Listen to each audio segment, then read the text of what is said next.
What's up, photographers? Today we're going to talk about the camera and photography over the years.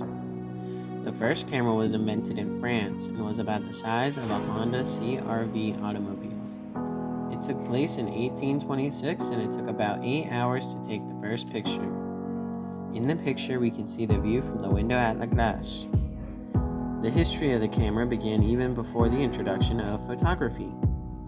Cameras evolved from the camera obscura through many generations of photographic technology, dry plates, film, to the modern day with digital cameras and camera phones. In 1900, Kodak introduced the popular Brownie, a classic box camera. Another aspect to the increased interest in and use of photographs was that mass-produced pictures were now easy to publish in books, volumes of prints, and magazines. After their invention, it took a long time for photographs and cameras to develop into what we have come to know today. The first digital camera contained the film roll.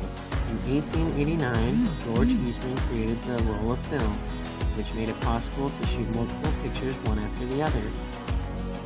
In 1956, Agfa released the first camera with aperture priority, meaning photographers no longer needed to set the exposure time themselves. A few years later, in 1963, Canon introduced its first camera prototype with autofocus, development making snapshots much easier for the everyday photographer. Rollei unveiled the first fully automatic camera about 10 years later. Aperture, shutter speed, focus, photographers no longer needed to set these themselves to create a usable image.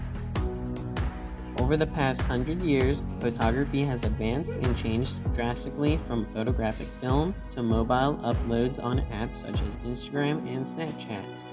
Pictures have transformed from a black and white, pixelated film of your family into a colorful, vibrant, clear image of anything your eyes